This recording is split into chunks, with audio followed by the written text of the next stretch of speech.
Good morning. आज हम इकाई नंबर 7 हार की जीत के बारे में चर्चा करेंगे। पाठ को पढ़ने से पहले हम लेखक परिचय प्राप्त करेंगे।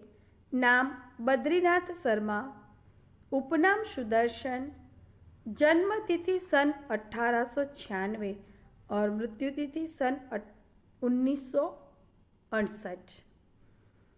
सुदर्शन जी का जन्म पंजाब के सियालकोट में हुआ था। वे जब छठी कक्षा में थे तभी उन्होंने कहानी लिखी थी। शुरुआत में उन्होंने उर्दू में लिखने की शुरुआत की, बाद में हिंदी में लिखने लगे। उन्होंने नाटक, कहानियाँ तथा उपन्यास लिखकर हिंदी साहित्य को समृद्ध किया। प्रस्तुत कहानी एक उपदेशात्मक कहानी है।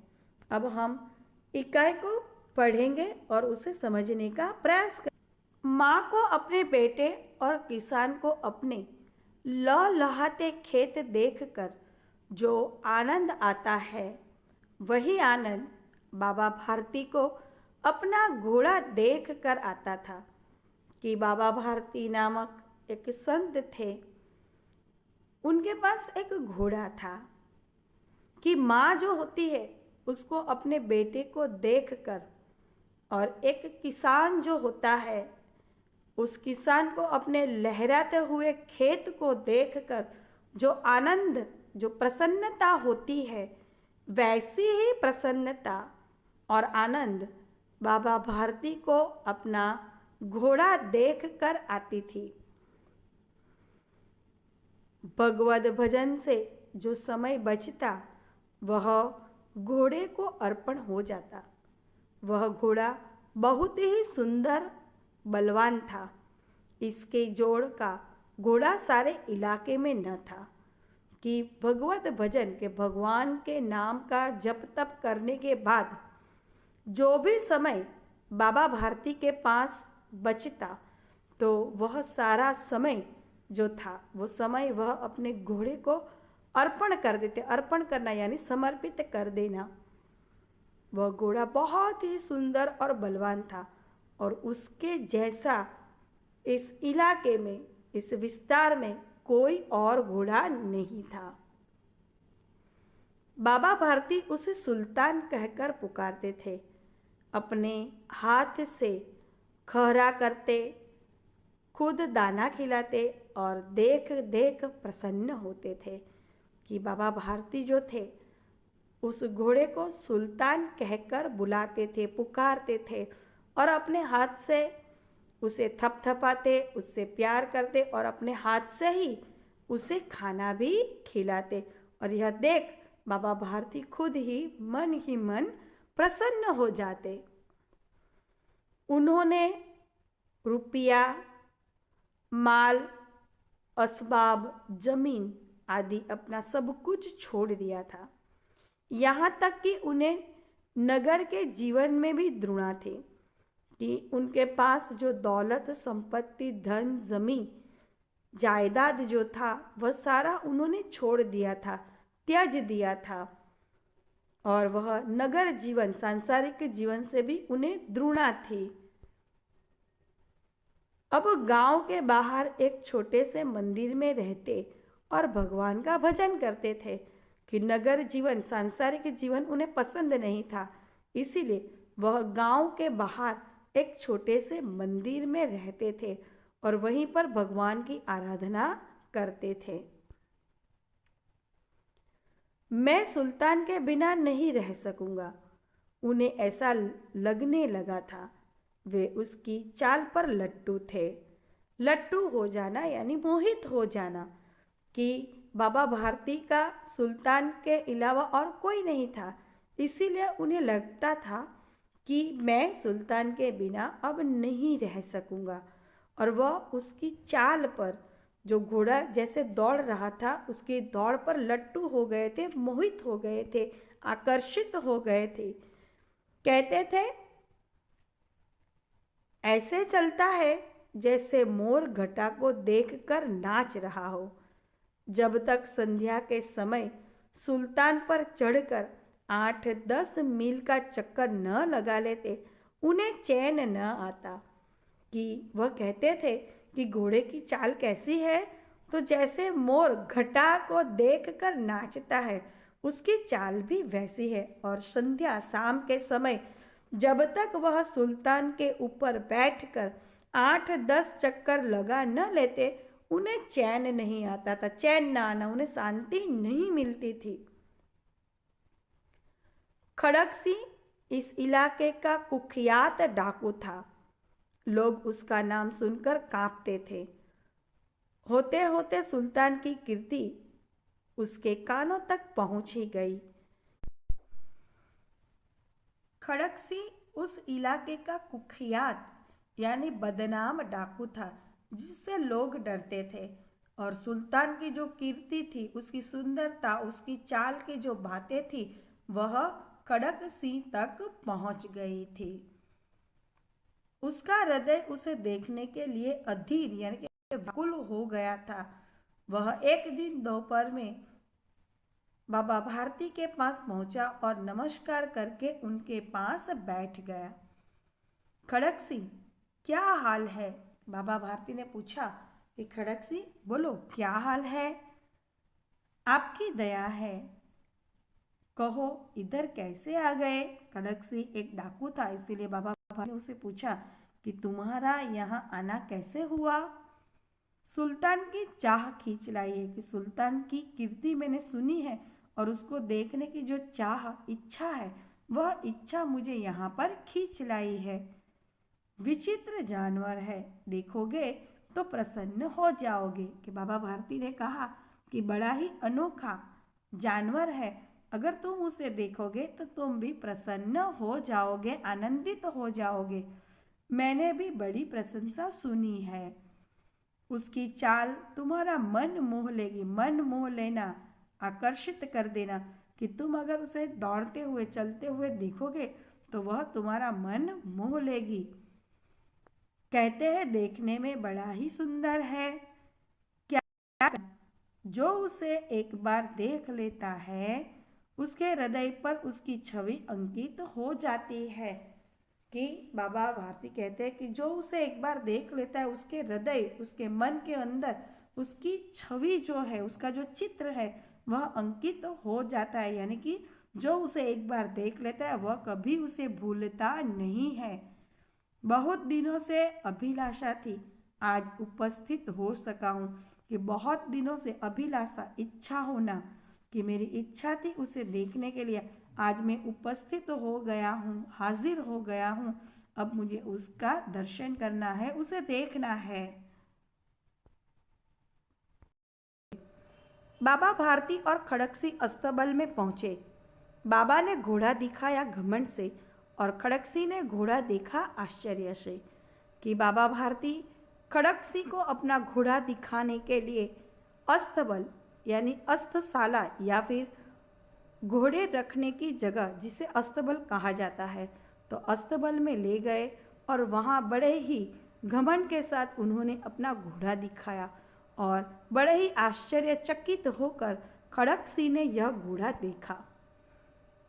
उसने सहस्त्र घोड़े देखे थे, सहस्त्र यानी हजारों घोड़े देखे थे, परंतु ऐसा बांका घोड़ा उसकी आंखों से कभी न गुजरा था।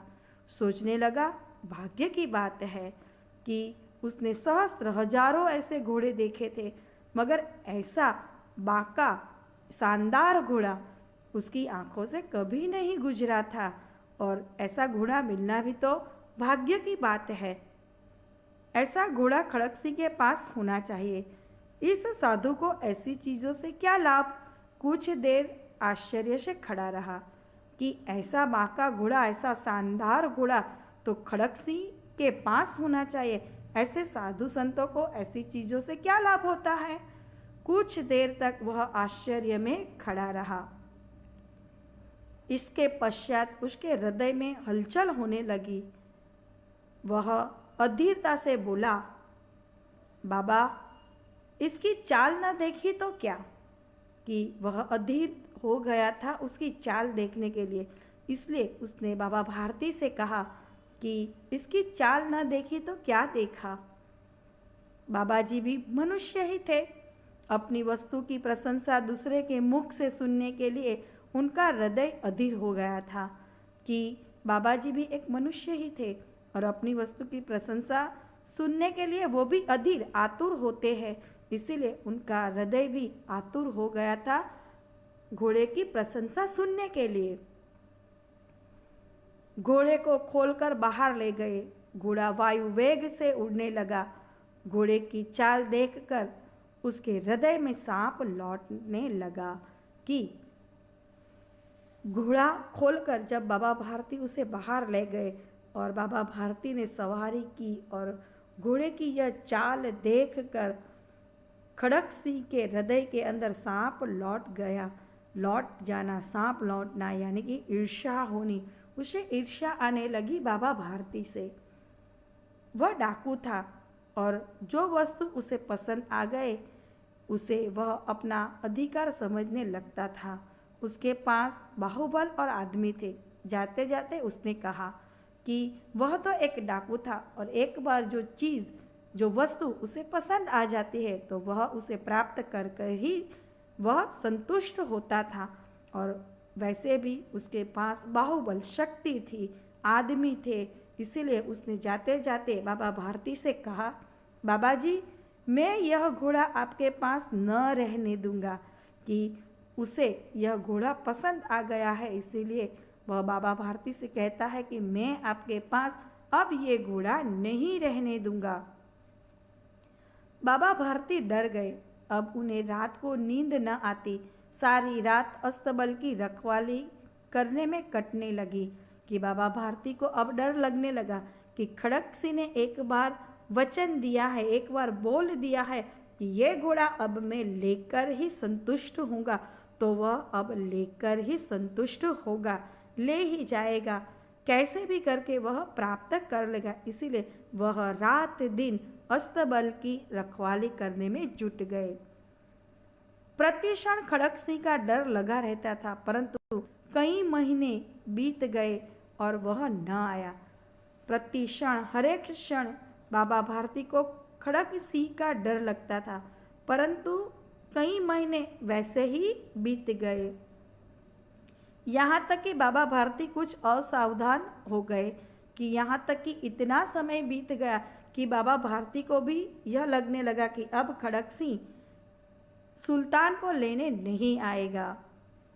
संध्या का समय था। बाबा भारती सुल्तान की पीठ पर सवार होकर घूम रहे थे कि एक दिन संध्या के समय, शाम के समय बाबा भारती सुल्तान की पीठ पर बैठकर उस पर सवार होकर घूम रहे थे। इस समय उनकी आंखों में चमक थी, मुख पर प्रसन्नता। कभी घोड़े के शरीर को देखते, कभी उसके रंग को, और वह मन में फूले न समाते, मन में फूला ना समाना, बहुत ही प्रसन्न होना कि जब वह सुल्तान के ऊपर सवार होकर घुड़सवारी करते हैं तो वह कभी अपने घोड़े को देखते, उसकी चाल को देखते, उसके रंग को देखते और मन ही मन वह प्रसन्न होते रहते थे।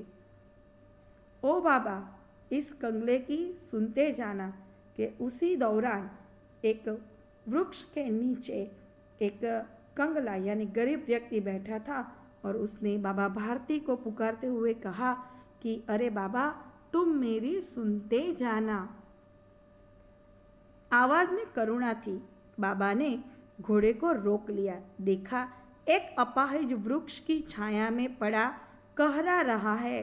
बोले कि उसी दौरान आवाज की और उन्होंने देखा तो एक गरीब व्यक्ति, एक अपाहिज व्यक्ति एक वृक्ष की छाया के नीचे बैठा है और दर्द से कहरा रहा है, दुखी हो रहा है। क्यों, तुम्हें क्या कष्ट है? बाबा भारती ने वहां जाकर पूछा कि तुम्हें क्या दुख है, क्या कष्ट है? बाबा, मैं दुखियारा हूँ, मुझ पर दया करो। कि उस कंगले ने, उस गरीब अपाहिज व्यक्ति ने कहा कि बाबा, मैं बहुत ही दुखी व्यक्ति हूँ, आप मुझ पर कृपा कीजिए, दया कीजिए। रामावाला यहाँ से 3 मील है, मुझे वहीं जाना है। कि उस अपाहिज व्यक्ति ने बाबा भारती से कहा कि रामावाला जो गांव है वह यहाँ से 3 मील दूर है और मुझे वहीं पर जाना है। घोड़े पर चढ़ा लो, परमात्मा भला करेगा। कि उस गरीब व्यक्ति ने बाबा भारती से कहा कि तुम अपने घोड़े पर मुझे सवार होने दो, परमात्मा आपका भला करेगा। वहाँ तुम्हारा कौन है? बाबा भारती ने पूछा कि रामावाला गांव में तुम्हारा कौन है? दुर्गादत्त वैद्य का नाम सुना होगा, उनका सौतेला भाई हूँ। कि उस गरीब अपाहिज व्यक्ति ने बाबा भारती से कहा कि दुर्गादत्त नाम के जो वैद्य है उनका मैं सौतेला भाई हूँ। बाबा भारती ने घोड़े से उतरकर अपाहिज को घोड़े पर बैठा लिया और स्वयं उसकी लगाम पकड़कर धीरे धीरे चलने लगे। कि अपाहिज की बातों में आकर बाबा भारती को उस पर दया आ गई और वह सुल्तान की पीठ पर से उतर गए और उस गरीब व्यक्ति को, उस अपाहिज व्यक्ति पर उन्हें दया आ गई और उसे घोड़े पर सवार होने को कह दिया